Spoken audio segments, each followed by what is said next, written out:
자, 우리 한미 반도체 주주님들 반갑습니다. 찐 대표입니다. 자, 우리 한미 반도체가 6.55%로 자, 시간의 거래에서도 자, 역시나 5일선 이탈하면서 떨어졌죠. 자, 어쩔 수 없는 하락일 수밖에 없는 게 미증시 자체가 지금 밀리면서 국내 증시까지 같이 좀 하락하는 모습이 나오고 있고요. 단 어차피 RSI 고점에서 계속해서 유지하는 건 어려웠기 때문에 지금 RSI가 다시 바닥 잡고 올라갈 때까지는 이 저점에 대한 범위를 오늘 저랑 같이 예측을 좀 해보는 이 교육적인 내용으로 오늘 분석을 해 드릴 겁니다. 그래서 우리가 지금 봐야 되는 부분들은 뭐냐? 바로 이 공매도의 대차 거래 잔고가 역시나 5조 9천억에서 5조 5천억으로 약 4천억 정도의 오늘 그죠? 총알을 써서 주가를 떨어뜨리는 공매도의 공격이 있었다라고 보시면 되고 어차피 이러한 공매도의 공격은 있으면 있을수록 나쁜 게 아니에요. 왜? 이미 공매도가 2조 이상 채워져 있기 때문에 이 2조에 대한 공매도가 이제 1조 뭐예요? 6천억으로 감소가 될 수 있는 그러한 공격이라고 보시면 됩니다. 그만큼 제가 분명히 여러분들께 강조했던 부분들 중에 하나가 뭐냐면 주가가 하락을 해야 공매도가 나갈 수 있는 공백이 생긴다. 왜냐면 이 대부분의 공매도들이 우리 주봉 차트 보시면 2025년도에 들어왔어요. 그래서 여기서 10만 원대 평단가를 가지고 지금 주가를 눌러주려고 왔다가 물린 상태에서 계속 주가가 올라가니까 여기에 따른 손실이 막대해진 겁니다. 그래서 한번 나름대로 공격을 해봤지만 이 반도체라는 엄청난 호황기에 맞서서 주가가 반등을 함으로 인해서 공매도에 엄청난 타격과 함께 손실이 나니까 어떻게든 공매도를 이 대차거래 잔고를 6조 3천억까지 끌어서 그죠? 이 자금을 빌려서 주가를 떨어뜨리고 있던 거예요. 그래야 하락이 나와야지만 그래도 손실을 좀 메꾸고 나갈 수 있는 이 숏 커버를 만들 수 있기 때문에 최근 들어서 주가가 횡보를 하는 4월 27일부터 5월 언제부터요? 10일 어디라 보세요? 자, 4월 보세요. 27일 여기서부터 여기까지 보시면 지금 대차장고를 엄청나게 상환을 한 거를 확인할 수 있습니다. 그죠?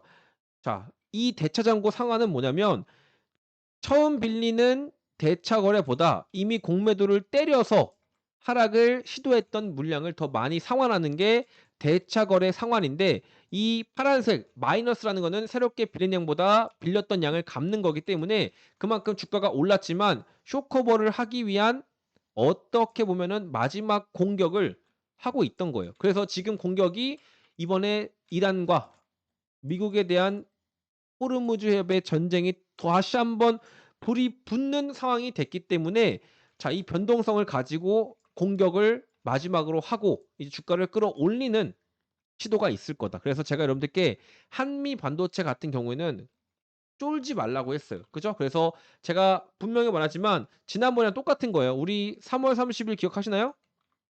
그죠? 이때 당시에 하락이 나왔을 때 제가 "여기서부터는 매수 범위입니다."라고 말씀을 드린 것처럼 저점에서 이제 또 반등을 준비하는 타이밍을 우리가 예상을 해야 됩니다. 그래서 우리가 가장 적절한 거는 이 주가의 범위가 과연 현재로서는 저점 범위가 맞는지 그죠?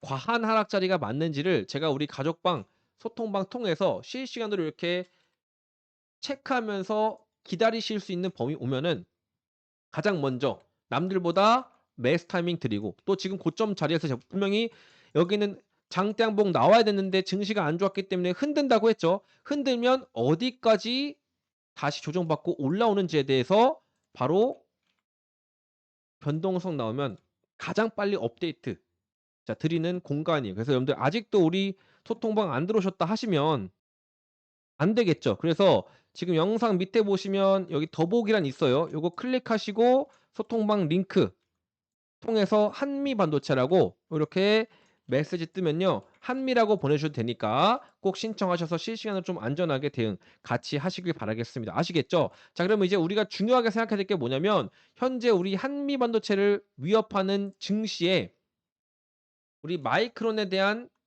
뭡니까? 미증시 흐름을 또 봐야 돼요. 그래서 지금 장 전에 마이너스 2% 정도밖에 하락이 안 나왔다는 건 사실은 큰 하락은 나오지 않을 확률이 높다라는 겁니다. 그러면 뭡니까? 그렇죠. 우리가 명확하게 주봉 차트 보시면 조금 더 알 수 있는 게 이 파동의 자리에서 여기죠?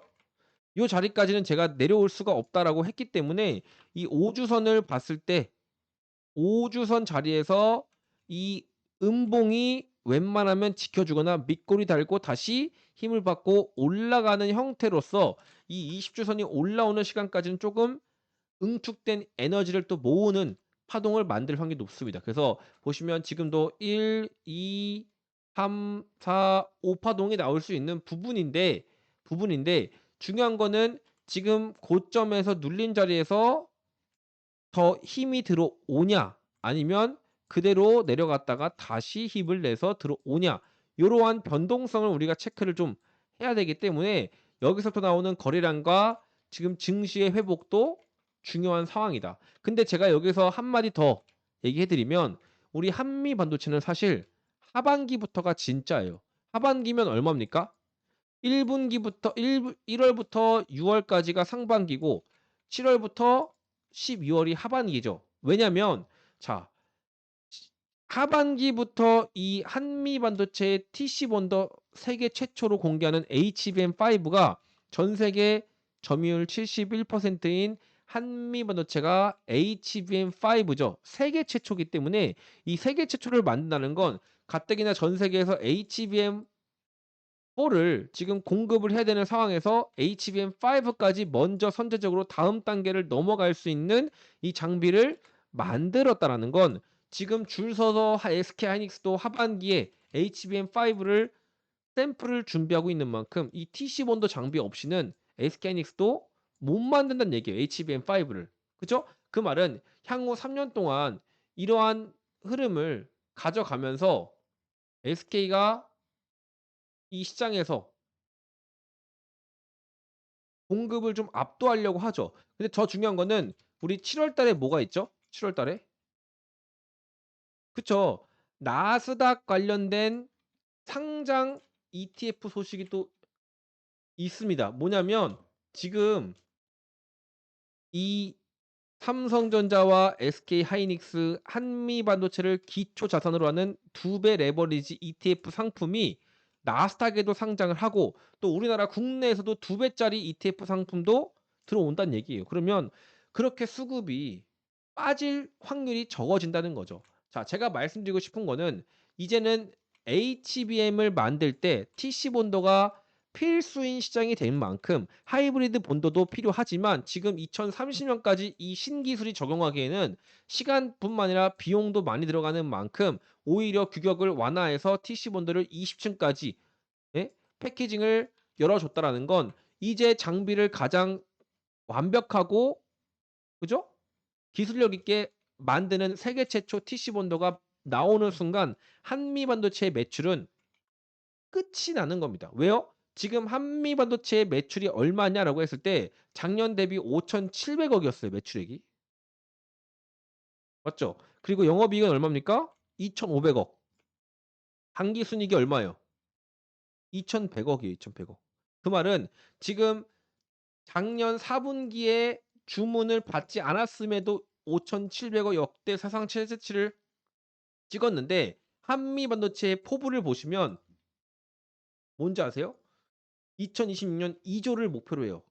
그럼 2조 아니더라도 1 조만 되더라도 이거는 매출이 2배 오르는 겁니다, 작년 대비. 불가능하지 않아요, 여러분들. 그리고 최근에 보시면 자 한미 반도체가 지금 하이브리드 본더도 같이 만들고 있고 그죠? 와이드 TC 본더도 만들면서 하반기 출시하려고 하고 있고 최근에 TC 본더 그죠? 다이라고 해서 그죠? 새로운 장비까지 계속해서 만들면서 유럽이랑 미국도 출장을 가고 있어요. 그 말은 지금 패키징에 대한 이 TC 본더를 광고해서 새로운 판매처까지 찾고 있기 때문에 매출의 파이프라인이 늘어날 수밖에 없는 상황이다.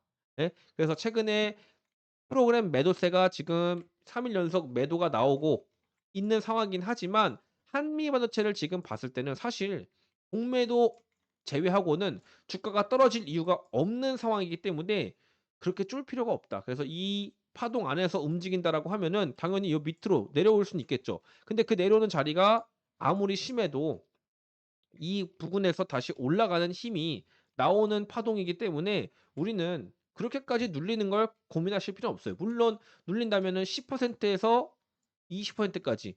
그죠? 여기 전 고점 자리의 부근까지 34만 원까지 간다고 하면은 10% 에서 15% 까지 눌릴 수는 있지만 이 자리에서는 당연히 상승에 대한 가능성이 다시 올라오겠죠. 그래서 이 자리에서 변동성이 있을 때 거래량이랑 그죠? 움직임 파악해서 또 대응을 같이 하면 되는 거니까 너무 걱정할 필요 없고요. 지금 보시면 신한투자, 미래에셋, NH는 또 매수를 해 줬어요. 오히려 주가가 떨어지니까 39만 주, 22만 주 매수가 더 많죠. 이건 뭔지 아세요? 숏 커버가 이미 진행을 하고 있다라고 보시면 됩니다. 즉 공매도를 때렸던 걸 이제 안 때리고 갚을 매도 동시에 갚으면서 이 탈출을 준비하고 있다라고 보시면 돼요. 무슨 말인지 알죠? 그래서 이제는 여러분들이 전략적으로 저점이 어디냐 고점이 이것보다는 지금 이 실적에 대한 가치를 봤을 때 한미반도체가 앞으로 성장을 할 수 있냐 없냐만 보시면 되는데 성장할 수밖에 없겠죠. 그럼 뭡니까? 눌림목을 기회로 삼아야 됩니다. 언제까지 어떻게 흔들릴지 몰라요. 하지만 제가 생각하는 거는 그렇게 크게 못 흔들어요. 왜? 아무리 증시가 안 좋다 하더라도 지금 이 반도체 섹터는 2030 년까지는 계속 갈 수밖에 없는 산업이고 못해도 2027 년에서 8 년까지는 이 시장에 수요가 넘쳐납니다. 왜? AI 시대가 계속 도래하기 때문에. 그리고 2028년 이후에는 뭔지 아세요? 로봇이 로봇. 로봇도 그러면 로봇이라는 이 물체가 각각의 공장이나 집들에 들어가는 휴머노이드가 진행이 됐을 때 여기에도 AI 반도체가 들어가야 돼요. 그럼 뭡니까? 수요가 더 2 배, 3 배로 늘어나겠죠? 그죠? 그럼 뭡니까? 이거는 어쩔 수 없는 상승이 나올 수밖에 없다라는 거. 그래서 쫄지 마시고 제가 말씀드리는 이 대응에 맞는 타점을 우리 같이 모아 가시면 돼요. 그래서 오늘은 쪼금 아쉬운 거는 공매도가 아무래도 좀 많다 보니까 공매도가 공격이 시작이 되는 만큼 변동성 흔들면서 잠시 숨고를 수 있다라고 했죠. 5 일선 이탈하지 않아야 되는데 5 일선을 이탈을 했어요 이제. 그럼 뭡니까? 20 일선 요 안에서 이제 지지받고 횡보를 언제까지 하고 다시 올라가는지를 이제는 체크를 해야 될 때입니다. 그래서 변동성이 심해지는 구간인 만큼 여러분들 혼자 대응하지 마시고 우리 가족방, 그 소통방 통해서 같이 대응하시고 이제 본격적인 이 공매도 이 쇼커버링 공매도가 이제 나가기 시작을 할 거예요. 그래서 어디까지 내려가는지를 또 체크하자고요. 아시겠죠? 그래서 이 공매도 데이터는 당일날 나오는 게 아니라 이틀 이후에 나옵니다. 이후. 그러니까 오늘 대차 점고는 당일에 나왔으니까 4천억 깎였죠. 그럼 이제 공매도가 또 2조에서 1조 7천억으로 깎였는지를 이틀 뒤에 보면 돼요. 금요일. 그죠? 그래서 우리가 이런 부분들도 같이 체크하면서 대응을 같이 합니다. 아시겠죠? 그래서 오늘 구독과 좋아요, 댓글과 함께 영상 마칠게요. 여러분들 힘내시길 바랄게요.